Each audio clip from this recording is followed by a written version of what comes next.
विश्व शांति के लिए, विश्व में सद्भावना बनी रहे, क्योंकि हम एक ऐसे देश में वास करते हैं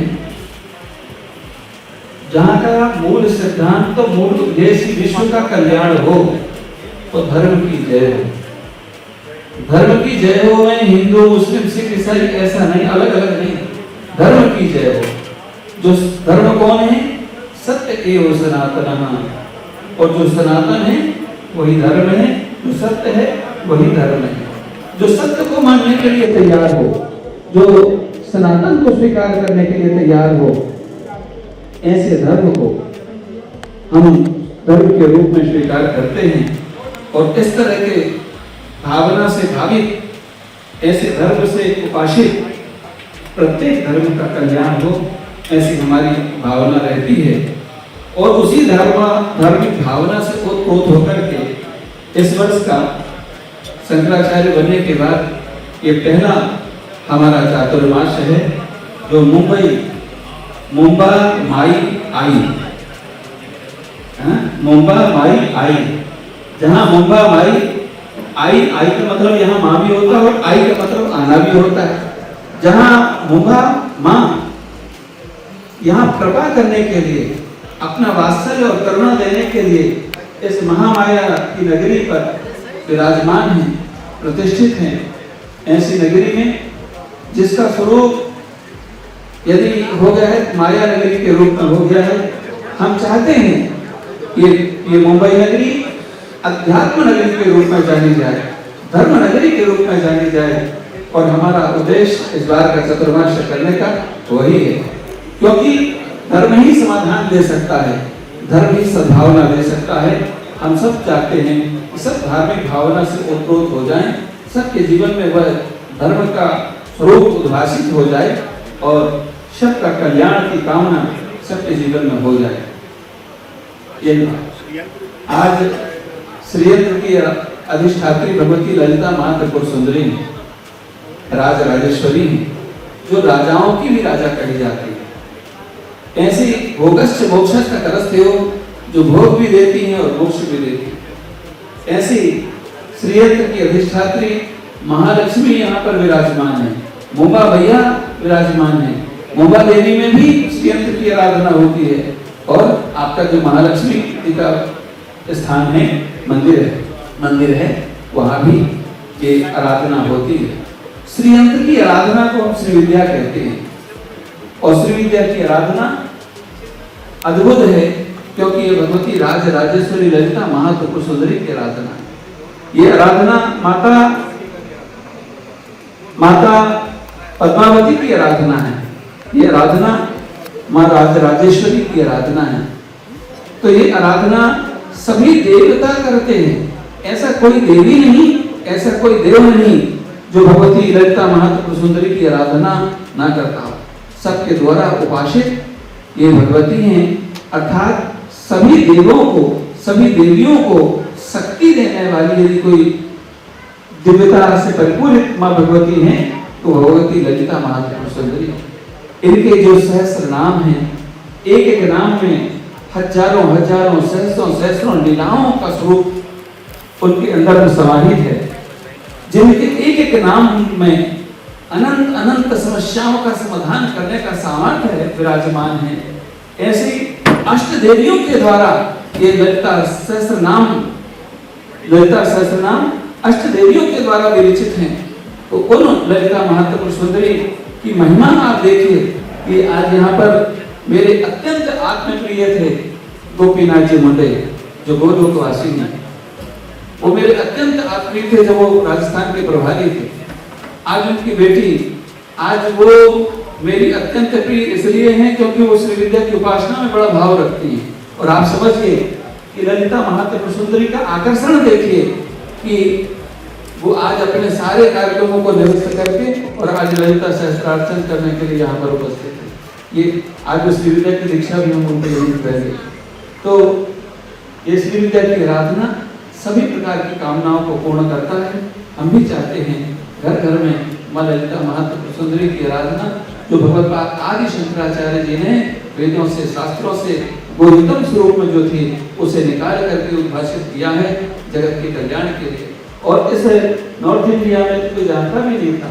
हमारे जो बड़े गुरु जी थे धर्म सम्राट करपात्री जी महाराज, धर्म सम्राट करपात्री जी महाराज इस विद्या को लेकर के यहाँ पर आए और उस विद्या को और भी अधिक विकसित किया। तो हमारे पूज्य गुरुदेव जगत गुरु शंकराचार्य ब्रह्मलीन जगत गुरु शंकराचार्य स्वामी स्वरूपानंद सरस्वती जी महाराज ने किया। आज हम भी चाहते हैं कि वही माँ जगदम्बा की आराधना उपासना सभी लोग भाव से भावित होकर के करें। दूसरा तीसरा एक अंतिम विषय है और अपना लेकर के अपनी बात को विराम देंगे, वो ये है आज बड़ी समस्या बांग्लादेश में जो हमारे हिंदू सनातन धर्मियों के साथ में हो रहा है। जो वहां पर हो रहा है वो उस राज्य की उस राष्ट्र की समस्या है। उस राष्ट्र की सरकार को चाहिए कि वहां की समस्या के लिए समाधान करे, लेकिन हिंदू भाई जो वहां पर रह रहे हैं वो वहां की सरकार की समस्या का सरकार की समस्या नहीं है, वो हम सब की समस्या है। क्योंकि हमने सारे विश्व की मंगल कामना करी है, हमने सारे विश्व के कल्याण की कामना करी है।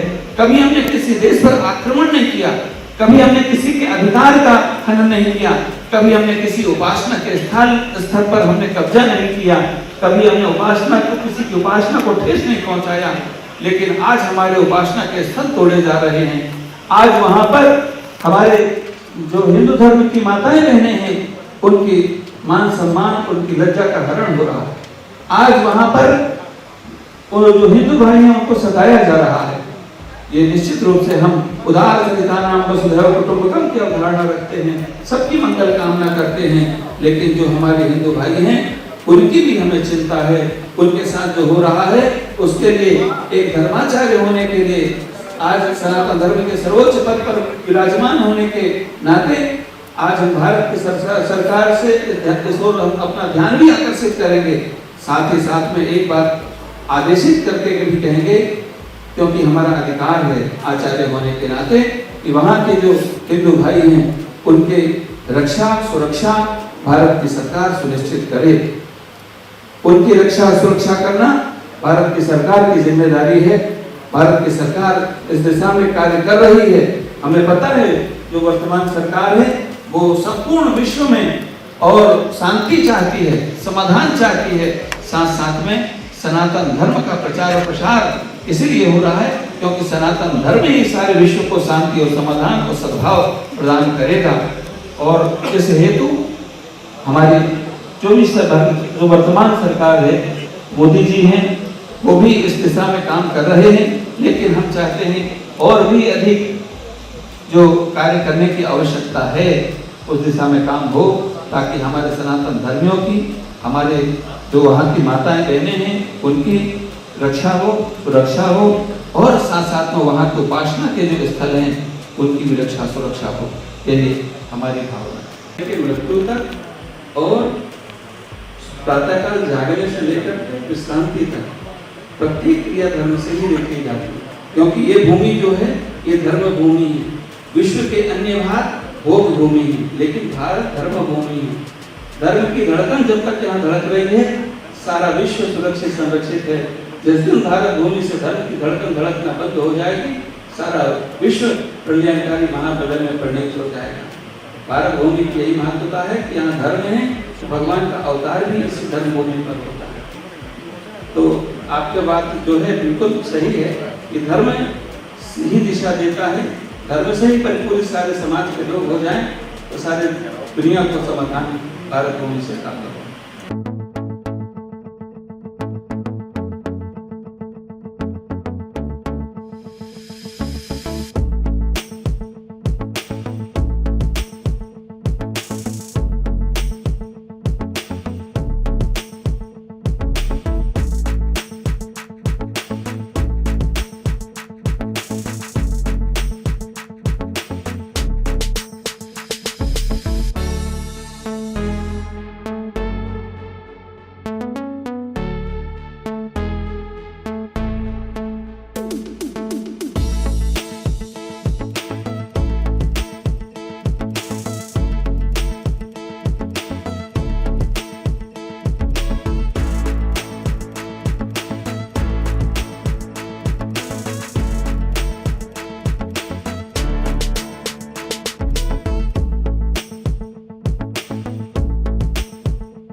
घर में मेहमान बनकर के रहता है उसका सेवा भी होती है, सम्मान भी होता है। लेकिन अतिथि हमारे घर का निर्णय नहीं करता, अतिथि हमारे घर का निर्णय नहीं कर सकता। मुस्लिम भाई हमारे देश में आए, वो रह रहे हैं, उन्होंने अपने हम हिंदुओं के साथ नहीं रह सकते, तो उन्होंने अपना अधिकार मांग लिया, पाकिस्तान बन गया, पाकिस्तान का निर्माण हो गया। और जब पाकिस्तान का निर्माण हो चुका, हमने उनको जगह दे दी, तो यहाँ पर अब आप बताइए, अब हम बांग्लादेश से जो लोग आ रहे हैं उनको अतिथि देवो भव करके रखें, किस भावना से? हमारे लिए अतिथि वो लोग हैं अब जो लोग हमारे सनातन धर्म के हैं, जो समय काल के कारण नहीं आ पाए थे और जो यहाँ वहाँ भटक रहे हैं, उनको परेशानी हो रही है, उनको सताया जा रहा है, उनकी धार्मिक भावनाओं को ठेस पहुँचाई जा रही है, उनकी माताओं बहनों की इज्जत को लूटा जा रहा है, उनको अतिथि के रूप में हिंदुस्तान में जगह दी जानी चाहिए, उनको संरक्षण दिया जाना चाहिए और उनके अधिकारों की रक्षा की जानी चाहिए हर प्रकार की। इसके कारण लेके देना चाहिए सरकार को।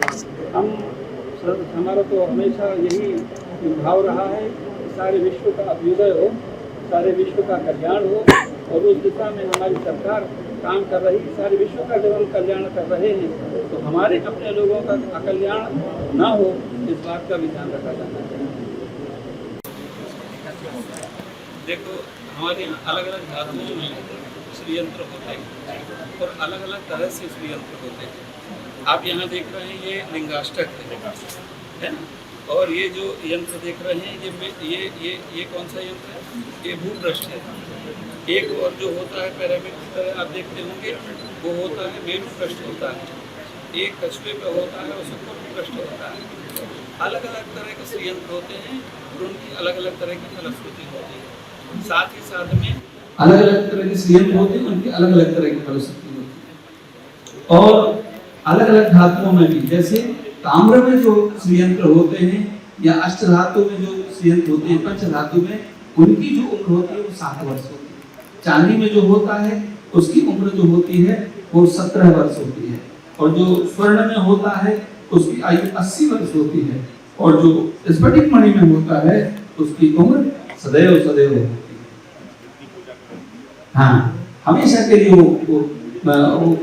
हमेशा के लिए वो बुद्धि, शक्ति, सामर्थ्य उसमें प्रतिष्ठित स्वरूप में विराजमान रहता है।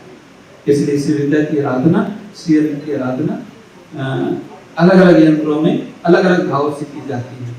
ये श्री यंत्र जो है भगवती राजराजेश्वरी त्रिपुर सुंदरी, इन्हें ही ललिता त्रिपुर सुंदरी कहते हैं, इन्हें ही राजराजेश्वरी कहते हैं, इन्हें ही हम जो है पद्मावती कहते हैं।